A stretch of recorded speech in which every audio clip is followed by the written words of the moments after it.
Bueno, ya los saludé a todos, pero el objetivo del seminario básicamente es contarles un poco acerca de correlaciones cuánticas y su efecto en protocolos de información.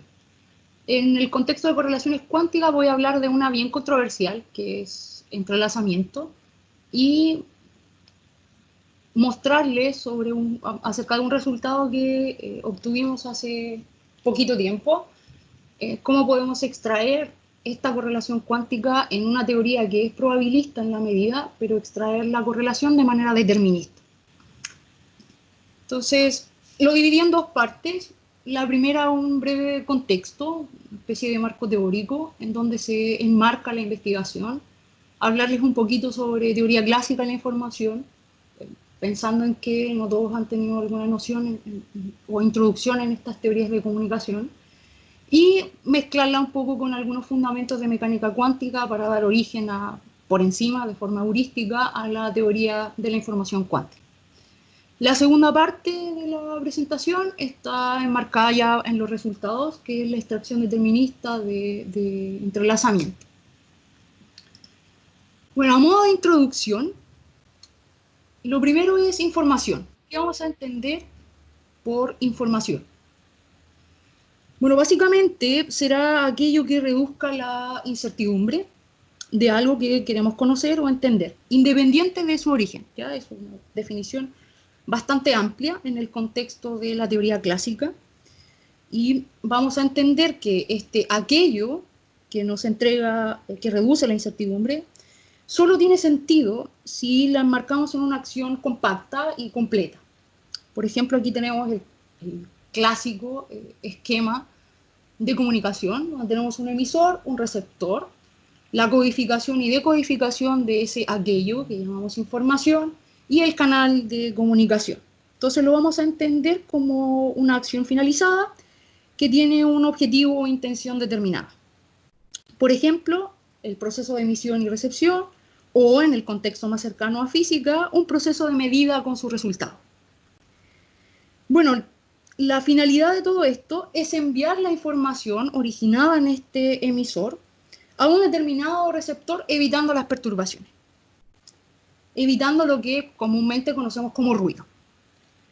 Ahora, los orígenes de la teoría, y en particular la cuantificación de esto que llamamos ruido, fue publicado entre los años 1948 y 1949 por el padre de la teoría clásica de la información, que es Claude Shannon. Él enmarca estos factores que están descritos en este esquema en una teoría matemática de la comunicación. Básicamente, modeló la información como eventos que ocurren con cierta probabilidad. En ellos impuso tres requisitos que cualquier medida de información tiene que tener.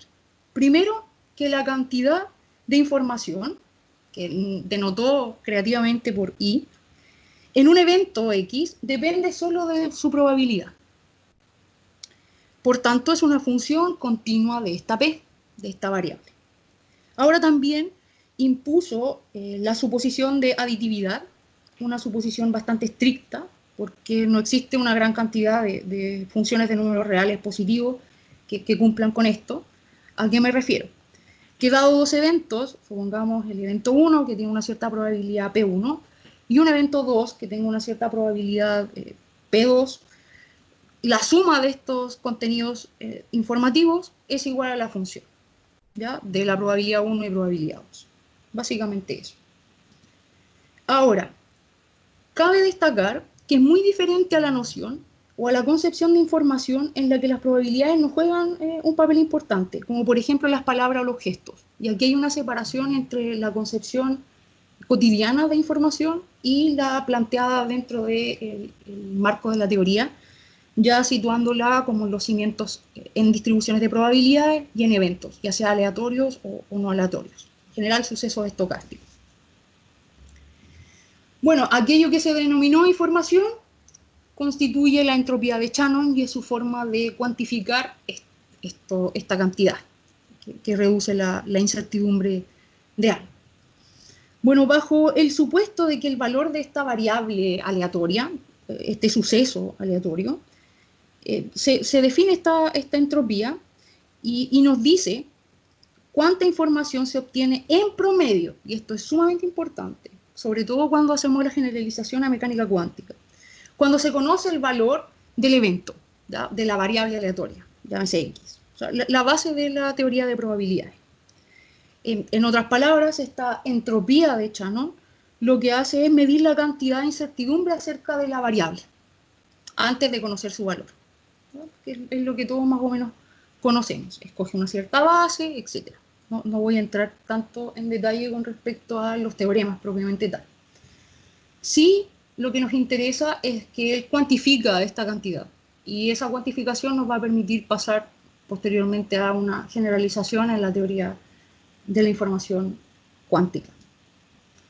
Ahora, en teoría de la información, lo que queremos es transmitir o codificar a través de algún bicho matemático, perdón la expresión, y el abuso del lenguaje, que nos permita trabajar con él, básicamente.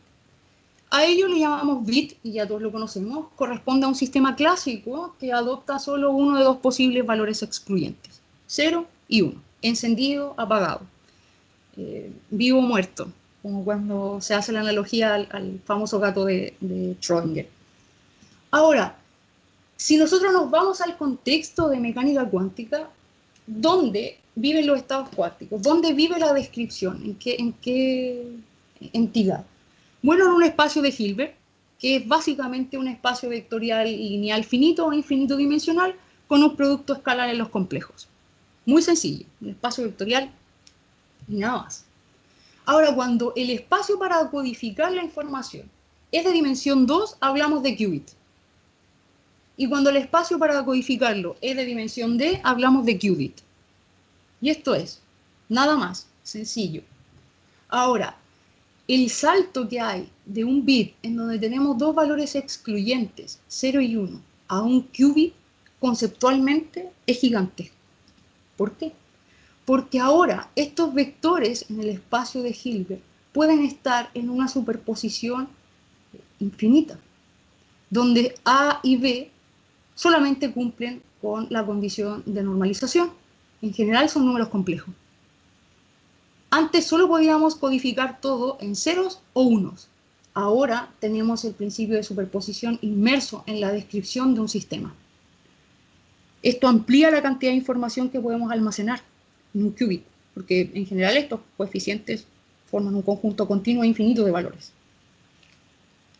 Una forma conveniente de visualizarlo es a través de la esfera de Bloch o de Poincaré, como prefieran, y donde representamos este vector a través de un punto sobre esta esfera, donde aquí están los polos, 0 y 1, los elementos de la base, y nos movemos con estas amplitudes complejas. En estricto rigor aquí hay otra amplitud, pero para efectos de la medida no juega ningún rol característico, ¿ya? Y como es sabido por los que nos dedicamos a hacer nexo entre física y matemática, no puedo incluir dragones rosados, cosas que no puedo medir, así que no tiene mucho sentido poner una fase aquí afuera.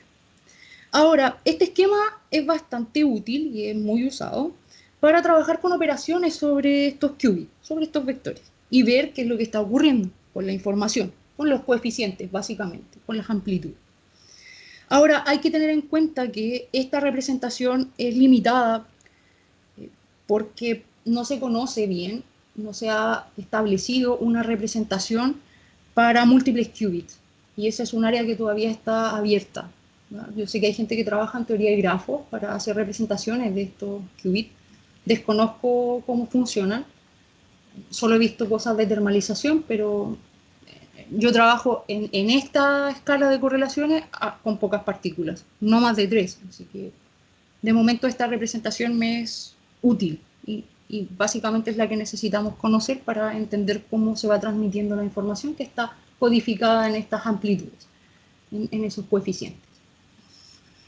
Ahora, yendo netamente al espacio de Hilbert, en donde ocurre esta mecánica cuántica clásica de Copenhague, previa al 1970, los operadores que actúan sobre el espacio van a mapear un vector en otro vector. Todo simple, un espacio vectorial lineal.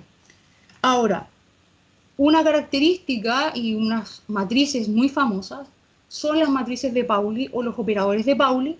Forman una base, justamente ortonormal de autovectores, 0 y 1, con autovalores más 1 y menos 1.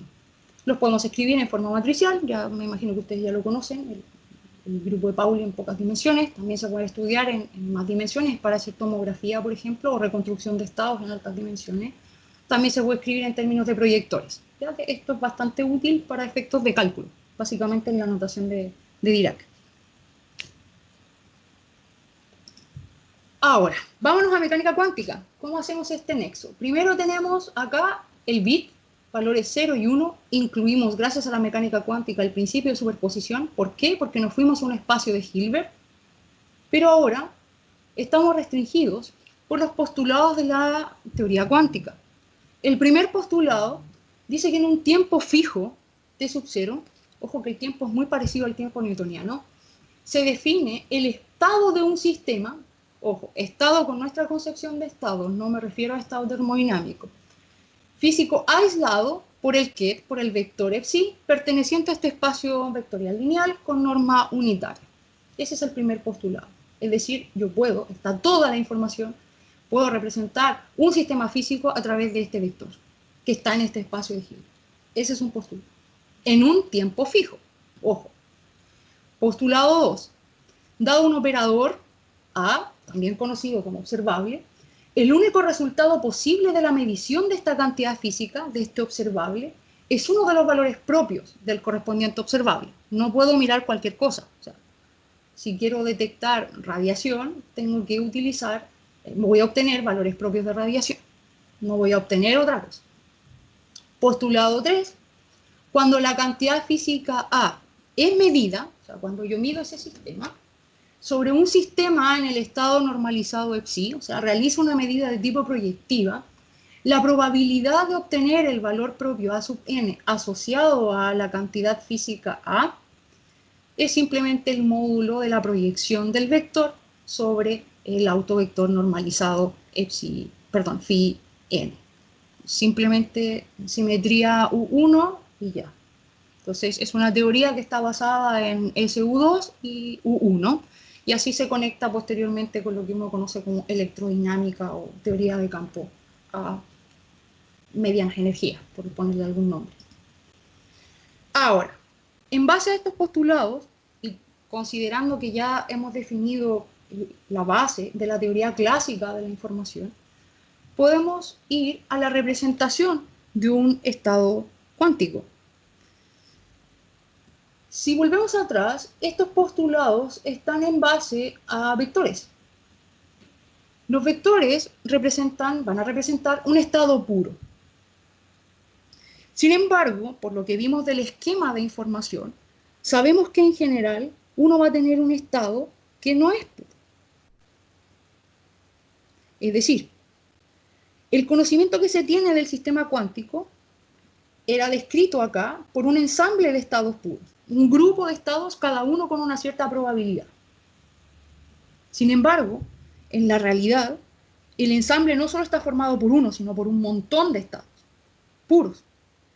Ahora, como yo sé que hay ruido, ese ruido va a influir en esta distribución de probabilidad, denotada por P sub i. Así, podemos hacer una mezcla estadística o un estado mixto usando un operador que va a estar construido como esta suma de proyectores, donde estos psi, junto a su respectivo peso, forman el conjunto que llamamos ensamble. ¿Ya? Ensamble es una posibilidad de estados. Ahora, este operador viene a ser una generalización, aquí están contenidos tanto los estados puros como los estados mixtos. Esta definición o esta forma de representar un estado cuántico tiene dos propiedades. Primero, la normalización, para ser consistentes con la construcción. Y además, algo que nos causa bastante dolor de cabeza, es que es semidefinida positiva. ¿Por qué digo que causa un poco de ruido? Porque a veces uno y lo reconozco, se va en el cálculo, en desarrollar matemáticamente ciertas teorías, y resulta que el estado que uno obtiene no es físicamente posible, porque no cumple siempre la propiedad de ser definida semipositiva. Entonces, cuando uno trabaja con sistemas más grandes, pierde la intuición acerca de si tiene realidad física o no ese estado. En particular, es complejo cuando uno trabaja con condensados de Bose-Einstein, por ejemplo, cuando uno trabaja con 1 millón de partículas o con un sistema de muchos iones. Ahora, si se cumplen estas dos propiedades, dicho operador o dicha descripción del estado cuántico admite una descomposición espectral, que nos permite ver cómo en realidad es la distribución de los valores propios de esta matriz, donde los J son vectores mutuamente ortogonales y los lambda son los valores propios que tienen que ser reales y positivos para que tengan realidad física. Cumple con estas propiedades la descomposición, la traza ρ cuadrado es menor o igual a 1, B es hermítico, la segunda propiedad es la hermiticidad, si no, no es un estado cuántico, es simplemente una representación matricial de alguna cosa, pero no es un estado cuántico. Los términos de coherencia, y aquí esto es bastante usado en la literatura, acerca de hablar de la coherencia o decoherencia de un sistema, el ruido. Básicamente el ruido viene en los términos que están fuera de la diagonal. Y los términos poblacionales, que son los términos de la diagonal, nos van a dar la distribución de probabilidad del ensamble. Ahora, ya sabemos un qubit, sabemos que esto también admite una representación más general. ¿Cómo vamos a cuantificar esa información que está aquí? Originalmente en la teoría clásica de la información la cuantificamos a través de la entropía de Shannon. Bueno, en mecánica cuántica, von Neumann hizo una propuesta y fue generalizar, tomar un análogo a la entropía clásica de Shannon de la década, finales de la década del 40, y llevarla a una generalización. Simplemente, si tenemos el observable A, la entropía de este observable va a ser menos la traza de ρ, la matriz de densidad, por el logaritmo en base 2 de ρ. Es simple.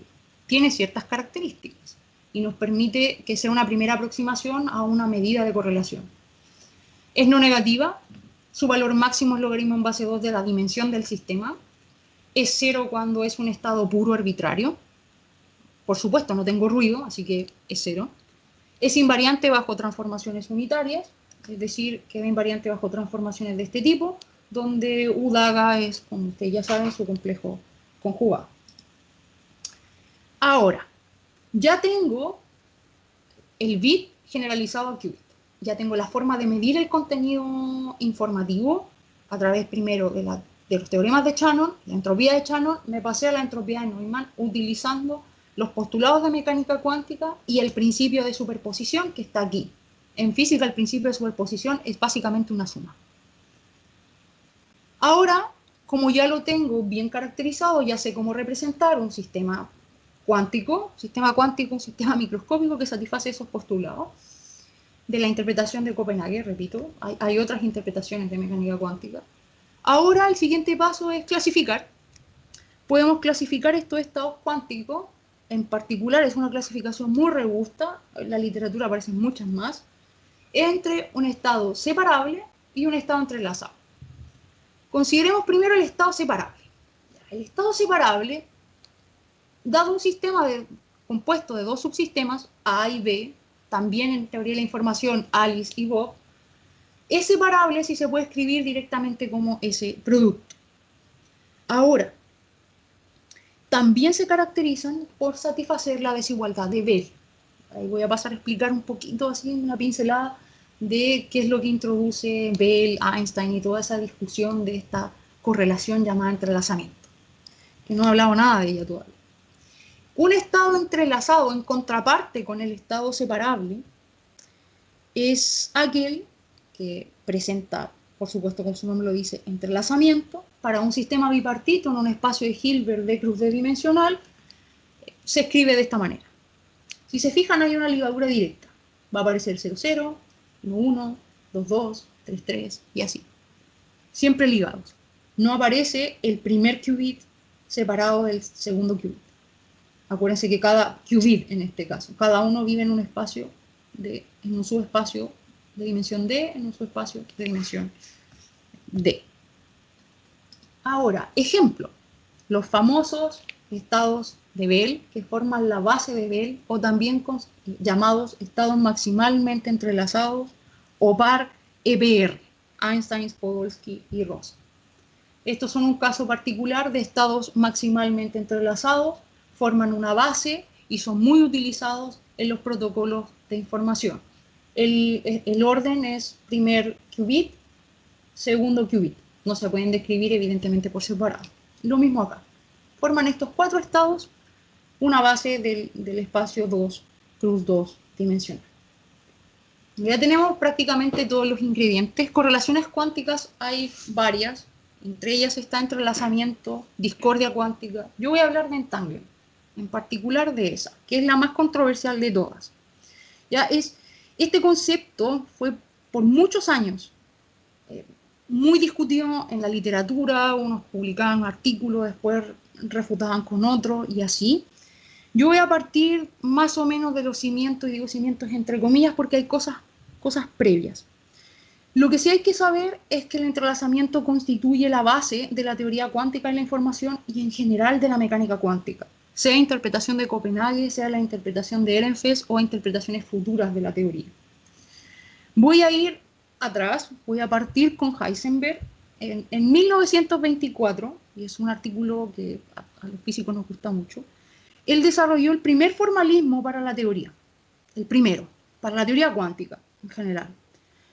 3 años más tarde, ya, buscando más argumentos acerca de esta cosa que había nacido recientemente, él propone y demuestra la complementariedad entre estas dos cosas, lo que uno llama clásico, que es como a escala nuestra, y lo que uno llama cuántico, a través del famoso principio de indeterminación o incertidumbre de Heisenberg. Obviamente lleva su nombre. Ese principio, en palabras simples, nos dice que es imposible medir la posición y el momento de una partícula de forma simultánea. No obstante, clásicamente eso lo puedo hacer. Ya nuestros estudiantes cuando hacen el curso de física mecánica lo hacen. Ellos miden simultáneamente el momentum y la posición, porque están trabajando con partículas clásicas. Entonces, para Heisenberg, aquí existe el punto de inflexión, como la interpretación de su propio principio, entre el quiebre entre la teoría clásica conocida, teoría newtoniana, incluso un quiebre, en esa época se pensaba con relatividad también, y la teoría cuántica, este bicho raro que todos lo miraban como algo oscuro. Ahora, muchos científicos posteriores extendieron las ideas de Heisenberg acerca de este quiebre, este límite, supuesto límite entre la teoría clásica y la teoría cuántica, dentro de los cuales se destacan 3 premios Nobel, Schrödinger, Bohr y Dirac. Ellos extendieron las ideas de Heisenberg, Schrödinger con la famosa ecuación que nos habla de una descripción determinista de la mecánica cuántica, o sea, nos dice cómo es un estado, cómo es el estado de un sistema físico para todo tiempo. El problema es cuando tú mides ese sistema, ahí aparece la indeterminación. Ahora, posterior a esto, unos 10 años después, en 1935 creo que fue publicado, Einstein, Podolsky y Rosen publican el famoso par o el famoso artículo que lleva su nombre, EPR, desarrollando un experimento pensado en base a este tipo de estados. ¿Qué hacen ellos? Primero, cuestionan la completitud de la teoría, bajo su propio paradigma. Hay que considerar que en esa época habían 2 corrientes filosóficas importantes en la comunidad científica. Por un lado estaba el idealismo y por otro lado estaba el realismo, al cual pertenecía Einstein. Y existen varias cartas que se envía a Einstein con Bohr, etcétera, donde se cuestionan cosas como afuera hay algo, otro responde afuera hay nada hasta que lo mires, etcétera. En ese contexto, para Einstein, su paradigma era la corriente filosófica realista. En ese contexto, cualquier elemento de realidad, de lo que él llamaba realidad física, tiene que tener una contraparte teórica. Aquí, tiene que estar, tangible. Entonces, con este paradigma y en virtud de este contexto, Einstein somete la teoría, Einstein, Podolsky y Rosen, someten a la teoría a un cierto criterio, sin perturbar, cualquier físico lo conoce de memoria, de ningún modo un sistema se puede predecir con certeza el valor de una cantidad física. Es decir, yo puedo saber, estoy en una teoría predictiva. Yo puedo saber con certeza el valor de una cantidad. Entonces, si eso es posible, existe un elemento de realidad asociado a esta cantidad. Y tenemos por un lado este estado, este sistema. Lo vamos a ir desglosando. En principio, aquí tenemos la partícula 1 y la partícula 2. Si nosotros medimos la partícula 1 y elegimos un estado en 0, medimos la partícula 1, claramente la partícula 2 va a quedar en el estado 0, de forma inmediata, instantánea. Y esa palabra, instantánea, va en contra, en principio, de la base de la relatividad. Nada viaja más rápido que la velocidad de la luz. A este efecto se le denominó efecto fantasma, colapso instantáneo y muchos otros nombres. Ahora, Schrödinger, en defensa de esta interpretación, en defensa de estos estados, dijo: existen rasgos característicos de la mecánica cuántica, de esta teoría, comillas, oscura, y es este, que al parecer existe como esta acción a distancia entre los sistemas, porque perfectamente la partícula 1 puede estar acá, el sistema 1 puede estar acá, y el otro sistema puede estar a años luz de distancia. Pero si yo miro mi partícula acá, aunque esté a años luz de distancia, la otra ya cambió, de forma instantánea. Y eso, en principio, va en contradicción con la base de la relatividad de Einstein. De ahí que recibe el nombre de paradoja de Einstein, Podolsky y Rosen. Bueno, pasaron varias décadas entre medio de discusión y de idas y venidas. Y en 1950 aprox, Born introduce una nueva interpretación de toda la teoría cuántica y lo hace a través de variables ocultas. Dice, aquí hay algo que no está. Aquí hay algo que la teoría es completa, pero no estamos viendo todas las variables de la teoría. No lo estamos estudiando con detalle. Se siguió esa controversia, se siguió con la teoría de variables ocultas, hasta que 10 años después, Bell propone por fin una prueba experimental, pero él no quiere probar lo que decía Schrödinger, lo que decía Dirac, no. Él quería probar que Einstein tenía razón. Propone una prueba experimental para ver la validez de los argumentos EPR, es decir, que no existe esta cosa fantasma, porque esto no tiene realidad física, la teoría no es completa. El resultado de Bell es conocido actualmente como la desigualdad de Bell. Hasta la fecha se hacen test, hace 2-3 años se hizo un test cósmico de la desigualdad de Bell, varios países se sincronizaron, entre ellos Austria, China, Rusia, para poder testear y cerrar los famosos loophole de localidad, es decir, cuándo considero que estoy haciendo realmente una teoría no local o una teoría local, etc. Se conocen como la desigualdad de Bell los resultados. Es una desigualdad completamente general y que no depende de la teoría física. O sea, es transversal tanto al área de la electrodinámica como la física de partículas, bajas y altas energías. A través de esa desigualdad y bueno, las posteriores generalizaciones que han salido a lo largo del tiempo y se han aplicado para diferentes tipos de estados, se llega a que justamente existen estados que cumplen la desigualdad y estados que no cumplen la desigualdad. Como lo vimos anteriormente, estos estados cumplen la desigualdad de Bell y estos estados no cumplen la desigualdad de Bell. Bell viene y resuelve esto. Ahora, ¿cuál es la interpretación o el resultado, entre comillas, de la paradoja? Básicamente es que estos sistemas, en algún momento, para poder quedar ligados, quedar entrelazados, tuvieron que interactuar en algún instante de tiempo. Al interactuar y quedar ligados, ya no tiene sentido describirlos de forma separada. Ya no tiene sentido hablar del sistema 1 y el sistema 2 de forma independiente. Y eso es lo que decía el paper de Einstein, Podolsky y Rosen. Es una cantidad y otra cantidad. No, acá van juntas. Como interactuaron, quedaron conectadas, ya no tiene sentido estudiarlas por separado, ni pensarlas como sistemas individuales, sino que hay que pensarlo como un sistema más general, un sistema global, de dos partes. O sea, nosotros, por un tema de comprensión, tenemos la necesidad de ir clasificando e ir subdividiendo, pero en general las cosas no tienen por qué ser así. al subdividirlas, no estamos considerando ciertos efectos. Por ejemplo, que para que estos tengan algún tipo de conexión, tuvieron que interactuar. Ahora, ¿cómo son esos tipos de interacciones? Puede ser una colisión, puede ser una interacción de campo, y ahí empieza a ser convergente con todas las otras teorías, en particular con electrodinámica, con la teoría del campo electromagnético, con teorías de altas y bajas energías, etc. Se resuelve con esa interpretación. Ahora que ya sabemos a grueso modo lo que es el entrelazamiento, queremos cuantificarlo. ¿Cuán entrelazado o cuán conectado o cuál es la capacidad que tiene un cuerpo de perturbar a otro? Para ello, utilizamos, por supuesto, en primera instancia la entropía de von Neumann, porque acuérdense que para la entropía de von Neumann teníamos un ensamble estadístico con ciertos vectorcitos, cada uno con su peso. Ahora esos corresponden a estados cuánticos y corresponde a un ensamble de estados cuánticos, un ensamble estadístico de esos estados, y podemos calcular fácilmente su entropía para un estado puro. Funciona bien.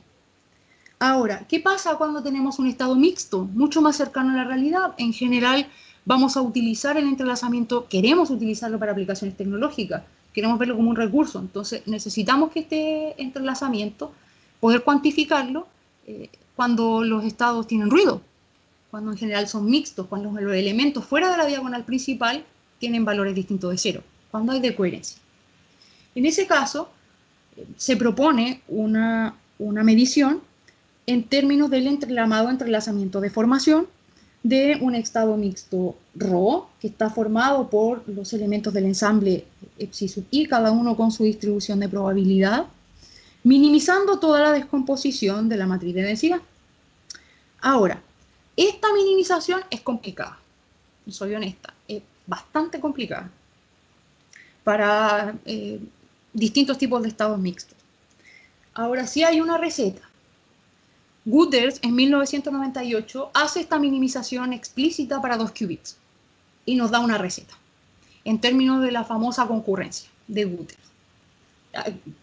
Por si acaso, Gutters está vivo, todavía está haciendo muchas contribuciones a la teoría cuántica de la información, ha hecho muchas posterior a esta, pero este es uno de los artículos más citados en las últimas 2 décadas, que es cómo cuantificar esta correlación para sistemas de 2 qubits, nada más.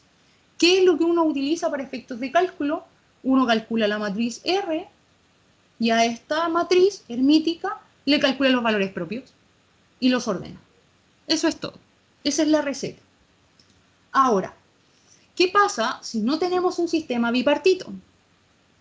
Bueno, Gutters, para un estado puro y también en realidad para una descomposición matricial con posteriores trabajos con Kaufman, 2000, 2002, 2004 y así sucesivamente, han cuantificado el entrelazamiento pero tripartito. Es decir, el entrelazamiento original, cuando se plantea como correlación, como conexión, y entendámoslo como la capacidad de un sistema de perturbar a otro, se hace en pares. Pero ¿qué pasa si ahora hay 3? Bueno, un sistema se puede correlacionar con el primero, con el segundo, y así, pueden estar mezclados. Entonces se define en términos de las partes, utilizando la cuantificación de Gutters. Nos va a quedar la concurrencia o la correlación entre el sistema A y los otros 2 subsistemas, B y C, juntos, vistos como si fuera uno solo, menos la correlación entre ellos, o sea, A con B y A con C. ¿Cómo se calcula esto? Cuando tenemos una matriz más grande, de sistemas más grandes, se traza sobre los sistemas que no quieren. A eso se le conoce como tritangle, o también denotado por tau de A, B, C. Y se entiende como un entrelazamiento o concurrencia residual. Ahora, si lo queremos para efectos directos de cálculo, dado un estado, un vector, lo descomponemos en términos de su base y vamos sustituyendo sencillamente en esta expresión que fue encontrada por Kaufman y después generalizada unos años posteriores. Esto es posterior al 2000. Bueno, todo eso me quedan 5 minutos, creo que alcanzo, para explicar el trabajo, la investigación que he estado desarrollando y en el área en la que me he dedicado los últimos 7 años. En particular, el año pasado y el 2018 nos pusimos en la situación de querer manipular esta correlación, así como a nosotros nos venden un plan de internet, en algún momento nos van a vender un plan de entrelazamiento. Espero poder vivir para eso. Y dentro de una teoría que es probabilista, poder determinar y hacer cosas que sean deterministas. Por ejemplo, yo puedo manipular de manera determinista este recurso, esta conexión entre sistemas que tanto molestó, lo puedo utilizar como un recurso, básicamente en ese contexto. Propusimos un esquema para la extracción. Dado un estado puro de 3 partes, que tiene ciertas correlaciones cuánticas, en particular entrelazamiento y tritangle, y propusimos un estado general de medición. Yo soy quien va a hacer la medida. Por tanto, yo puedo escoger cómo son las amplitudes. Yo puedo manipular esto, se puede hacer en el laboratorio. Yo puedo manipular estas amplitudes y utilizar este estado para medir este otro. Este es un estado de una partícula y este es un estado de 3 partículas. Ahora, ¿cómo va a quedar el estado de salida después de hacer esta medida?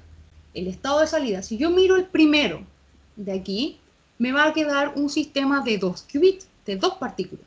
Ahora, ¿esas 2 partículas tienen entrelazamiento o no? ¿De qué depende? Bueno, nosotros propusimos tomar la medida de Wöters para cuantificarlo y dijimos, bueno, cuando nosotros hacemos un proceso de medida, hay 2 salidas. Está la salida que depende directamente de teta y phi y está su salida ortogonal, que tiene la probabilidad complementaria. Entonces, ¿qué es lo que va a hacer la medida proyectiva en el fondo? La medida sobre este estado, sobre algún punto de la esfera de Bloch. ¿Qué va a hacer?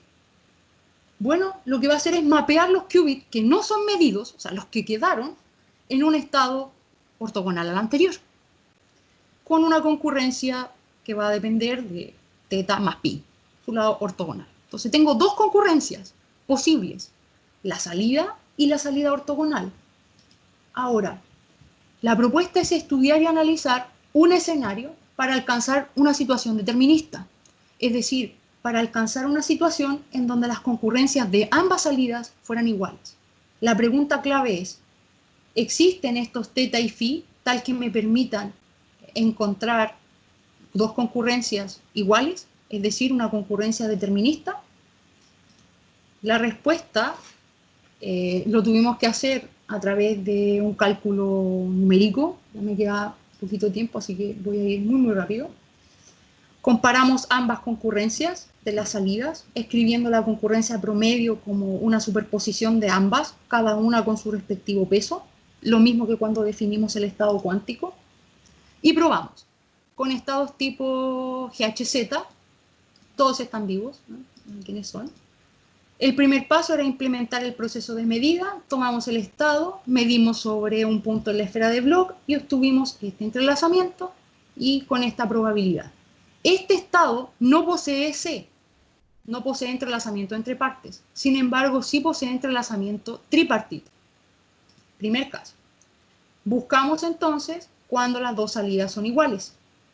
Encontramos que eso ocurre para teta igual pi medio, es decir, la concurrencia determinista es igual a tau.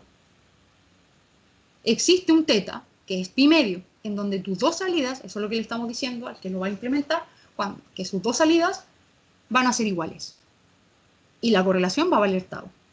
Tomamos un estado distinto, dijimos, bueno, ahora tomemos uno que no tiene tau, no tiene entrelazamiento entre 3 partes, sino que solo de a 2, y vale esto, y hagamos lo mismo.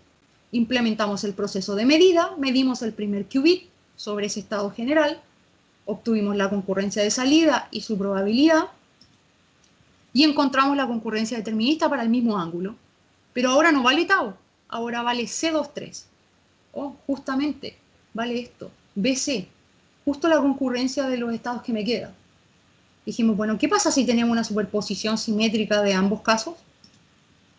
Calculamos, tenemos ambas correlaciones, porque parece que estamos sesgados. Si originalmente tenemos C, el resultado solo tiene C. Si originalmente tenemos tau, el resultado solo tiene tau. Pero si tenemos una superposición simétrica en donde hay tau y C, ¿qué aparece? Implementamos el proceso, lo tuvimos que realizar de forma numérica y obtuvimos los siguientes resultados, que fueron bastante discutidos, incluso por nosotros. encontramos una zona prohibida, donde nos dice que no existen valores de teta y phi tal que sea determinista el proceso. Sin embargo, hay regiones en donde los valores sí son permitidos. ¿De qué va a depender?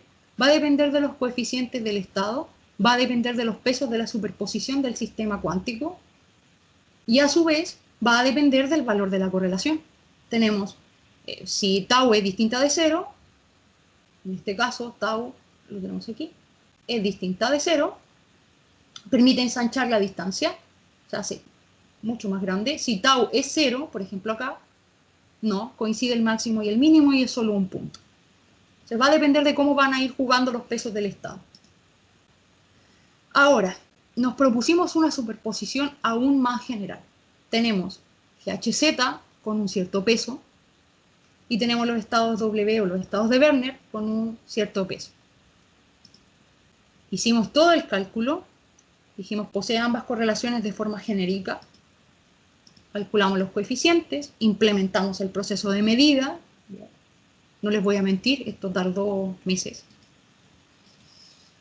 Y también realizamos el proceso de forma numérica y obtuvimos esto. En realidad hay una especie de simetría en donde se van desplazando los valores, tanto de la concurrencia determinista como de tau y la relación que hay entre ellos. Probamos con distintas superposiciones. Ahora, nos hicimos una pregunta, que fue básicamente la pregunta que me hizo un profesor. ¿Es posible que todo esto que hiciste de forma numérica lo puedas condensar en una sola ecuación? ¿Y me puedas dar una expresión analítica para yo saber cuándo estoy en el caso determinista y cuándo no? Porque no voy a realizar todo ese cálculo numérico todo el tiempo. La respuesta es sí. Y la expresión general se reduce a esta simple ecuación. El máximo del CD de la concurrencia determinista al cuadrado es simplemente la suma entre tau y C23 al cuadrado. Este resultado lo expresamos a través de dos teoremas y lo publicamos en Physical Review el año pasado. ¿No? Los teoremas están por acá, pero no vale el caso. Muchas gracias. Eso es todo de momento. Preguntas, por favor. Excelente, muy buena la charla, Ariana, muchas gracias. Sí, gracias. La palabra cuántica ya me pone los pelos de punta, es como me meto a territorios medio. Oye, el último resultado, eso, si puedes como volver un poquito atrás. Aquí. Ahí tú demostraste eso, o sea, una demostración como matemática, ¿o no? Sí, de hecho, después, en más detalle, efectivamente enunciamos dos teoremas y los demostramos. Si esos teoremas se cumplen, entonces es posible calcularlo. Ah, y abajo esos supuestos. Ya, y ahí es Sí. una demostración puramente matemática, no es una cosa así como física, que hay algo de más No, de experimentación. la demostración es puramente matemática, sí. Ah, qué interesante. Oye, yo había escuchado hablar un poco de esta cuestión de los qubits, qubits, Ya. ¿cierto? Así se llaman. Sí, sí. Yo no cacho mucho ya, pero una vez me puse a ver una charla de un tipo español, un matemático, que hace como harta difusión, que es bien conocido, es de apellido Cabezón, parece. Y él hablaba de esto y hablaba respecto a la posibilidad que exista una computación cuántica. Sí. Ese problema igual, si lo pudieras explicar tú, ¿cachai más o menos de en qué consiste? O sea, que se pueda materializar en el fondo toda esta teoría en algo como un objeto físico. Sí, mira, por ejemplo, a ver, teóricamente ya se ha teleportado, desde el año 93 ya se teleportó. Mira, por ejemplo, explico básicamente, porque hay gente que le llama hasta teleportación, o sea, teletransportación. Mira, teleportar es, por ejemplo, tú tienes, suponte un lápiz. Para poder reconstruir ese lápiz, tú necesitas ciertas características, ¿ya? Y esa información tú la puedes codificar en estos coeficientes que están acá. ¿Ya? En estos coeficientes del vector, en el fondo. Entonces, Sí. lo que tú quieres es transmitir esa información para que el receptor reconstruya ese lápiz. Eso Claro. ya se ha hecho. ¿Ya? Eso en términos de computación ya se ha hecho. De hecho, se ha teleportado entre islas información. Se han reconstruido estados, información que hay en un sistema entre islas a distancias gigantes. La gracia es que tú no envías el lápiz. O sea, es como... Nosotros enviamos la información codificada en ceros y unos, ¿cierto? Cuando tú me envías una carpeta a mí. vienen ceros y unos. Vienen puros ceros y unos, si uno mirara el código. Y con esa información yo abro y tengo un documento. Ya. Hay un delay, porque tú me tienes que enviar esa información y tú tienes que conocer la información que me envías. La gracia acá es que tú puedes enviar información sin conocer la información que estás enviando. Está toda codificada en estos coeficientes. Y ese es como el desafío, poder sincronizar qubit en el laboratorio. Se han hecho, creo, lo que yo he visto, es con 16. Hasta 16 qubits. La última vez que yo me metí así como en el mundillo de la computación, ya había un prototipo de computador cuántico para 16 qubits. El problema es que recién estamos como... A ver, la teoría está un poco en pañales en el sentido de que, ¿qué pasa cuando el sistema ya no son 2? En general se estudia con 2. Pero ¿qué pasa cuando tienes sistemas un poquito más grandes? Ya con 3 empieza a haber mucho indeterminismo.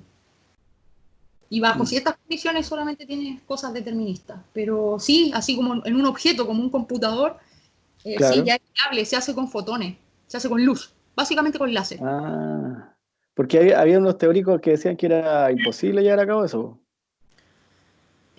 No recuerdo los nombres, pero había un tipo que dijo así, no, es imposible, no se puede hacer en el fondo, no. Por eso, pero O bueno, sea, yo no estoy tan al tanto de teóricamente es la... probabilista, o sea, no es determinista, teóricamente es probabilista. ¿Ya? No es que así, ahí está tu computador, no, o sea, no te lo imagines como un objeto como el celular, como la calculadora, sino que yo al menos me lo imagino como mucha luz atrapada en una cavidad, y nada más. Claro. Eh, Oye, Diana. Dale, Seba. no, dale, no tú nomás. Quizás tienes más que aportar en este video. Sí, en realidad iba a aportar algo que tiene que ver lo que yo también he visto del tema de la computación cuántica, que están aparentemente utilizando sistemas en bajas temperaturas con superconductores. Porque aparentemente los superconductores tienen estados cuánticos que se pueden definir de buena manera, así como para definir estados, y entonces estarían sirviendo también como prototipo. Creo que Google ya tiene un prototipo, IBM también estaba en la carrera ahí, pero estaban trabajando con sistemas de ese estilo, o sea, donde llevan la temperatura bien abajo, o sea, cerca de 0 Kelvin. Entonces ahí pueden aislar o definir estados particulares de un superconductor. Creo que eso es lo que estaban haciendo como en última De hecho, lo instancia. que dice Víctor es cierto en el sentido de las bajas temperaturas. Por ejemplo, acá en Chile se ha logrado estabilizar un láser de rubidio a bajas temperaturas, pero eso tomó años y años, 5 o 6 años. También se Sí, logró hacer teleportación acá acá están y se trabaja están con usando conductores. sistemas de Josephson, o sea, cultura de Josephson para poder definir el estado, por lo que yo entendí, digamos. Sí, Oye, Ariana, el problema es la podríamos representación. referirnos Dime. al término tau, el último término tau que te quedó ahí, que podía ser El incluso que una era diferencia, sí, el último que tenías, que era máximo c cuadrado, parece, esa expresión general que está ahí, ese tau se puede interpretar como una diferencia de probabilidades máximas, o sea, restando un término, eso es una cosa, no, y, mira, sí, o no no, directamente. no directamente, porque tau en el fondo es la conexión que hay entre los tres sistemas, pero estudiados a partir de dos. O sea, es como, imagínate que tienes tres pelotas, pelota uno, 2 y 3, y la uno como está conectada con la 2 y 3, pero como conjunto. Es Ya. como cuando uno tiene un modelo de Ising y toma una línea de la cadena de Ising y solo un modelo de Ising para ser simple. ¿Se acuerdan esas cosas que usábamos cuando chicos nos mandaban de tarea como para hilar con unos clavitos? Ya, eso sería como un modelo de Ising. Entonces uno se queda con un solo clavito y ve cómo ese clavito está conectado con todo el resto. Ya En entiendo. este Sí. caso, Tau sería Porque, uno de ellos conectado con dos, pero como un sistema completo. pero Tau se puede entender como una probabilidad en el fondo, ¿o No, no? porque es correlación, no es una probabilidad. La probabilidad es otra cosa. Ya. La probabilidad de obtener un tau. Ya la probabilidad está asociada a los estados y a las medidas, no a las correlaciones propiamente tal. No las correlaciones, ya lo entiendo. Qué interesante, en realidad.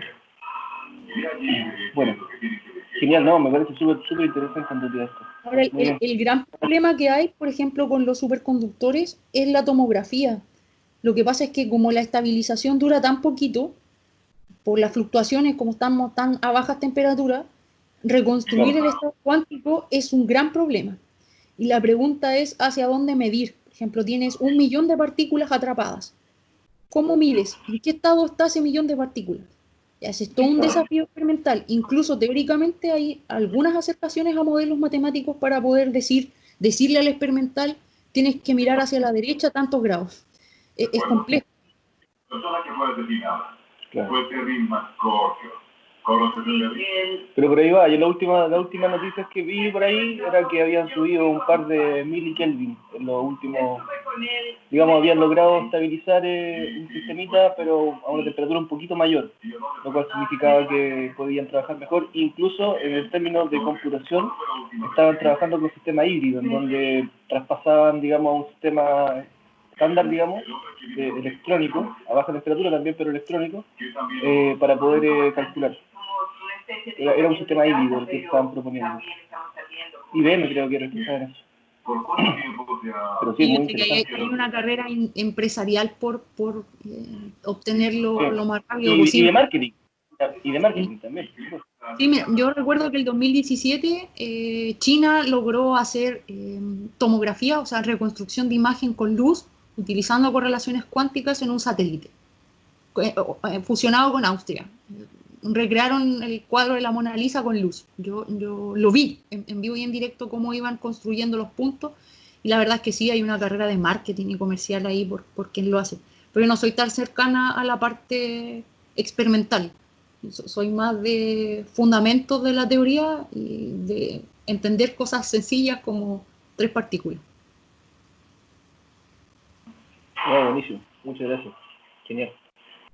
Oye, y ese concepto de entropía que aparece en todos lados, igual me llama la atención. Al final, ahí tú lo definías la entropía de un caballero que no me acuerdo cuál es el apellido, y es como una función que va de cierto espacio vectorial en el cuerpo. Cada sobre el que está definido es como algo así, ¿o no? Sí, si uno lo quiere ver matemáticamente, sí, y debe reunir ciertas propiedades. Sí, efectivamente. Ah, y esas propiedades en el fondo definen que sea una entropía o no.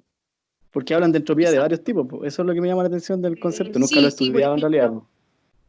Mira, por ejemplo, la más básica, voy a tratar de llevarlo como a un ejemplo sencillo de lo que tú sabes de probabilidades. Por ejemplo, cuando tú tiras una moneda, sabemos que hay 2 posibles valores, ¿cierto? Cara y sello, y cada uno tiene una probabilidad de 1/2 si la moneda no está cargada. Entonces, en ese sentido, ¿qué significa la entropía de Shannon? La entropía de Shannon sería 1, porque la incerteza que yo tengo del resultado es total. No sé nada. Puede salir tanto cara como sello. Ahora, si por ejemplo estuviera cargada y no fuera aleatoria, o yo pudiera manejarle, siempre me saliera cara, entonces yo tengo certeza del resultado, y ahí la entropía sería 0. Eso es básicamente como una teoría de probabilidades. Oye, y lo último, pero una tontera nomás. Cuando uno habla tú hablaste de valores propios, vectores propios, en física, porque yo lo conozco el concepto matemático, pero en física, ¿qué significa un valor propio? ¿Así? ¿Cuál es el significado físico, digamos? No sé si es muy tonta mi pregunta. No, pero, a ver, por ejemplo, un valor propio, ¿cómo poder explicarlo saliéndome de la matemática? Saliéndome del valor propio de la matriz. No sé si tiene alguna interpretación física, para eso es como mi pregunta. Claro, en realidad los valores propios son los números que yo obtengo cuando mido. Si yo miro un sistema cualquiera físico y tengo un número, ese número es un valor propio. Ya. Si miro una hoja, voy a sacar un cierto valor, y ese valor es un valor propio de la hoja, porque si la hoja no estuviera descompuesta en términos de eso, yo no podría verlo. Ya. No, yo sí iba a decir, no sé, un trabajo, por una tontera, ¿no? Así como un concepto físico. Fundamental, no, ¿por qué piensas que tú estás sofisticado? No, sí, es súper simple. Ya. Oye, y hablaste de una controversia que ocurrieron ahí en las distintas escuelas.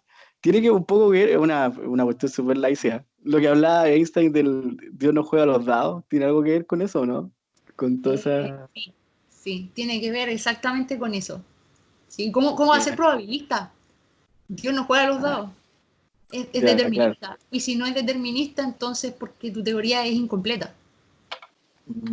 Claro. El determinismo es como una teoría filosófica grande que hay detrás Súper de fuerte. eso, sí.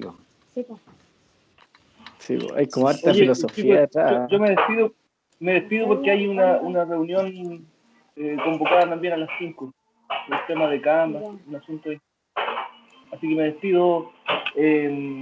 Sí, ya Sebastián, no estamos. sé, había una idea, Sí, ¿no no, es cierto?, sí, de se lo dije a presentar un Jorge. cita. Yo le dije, mira, cuando Que te yo voy a hagan presentar la un encuesta, tú tema la semana tomas todos los datos que es nuevo, como niño nuevo, así como que próxima. otra encuesta.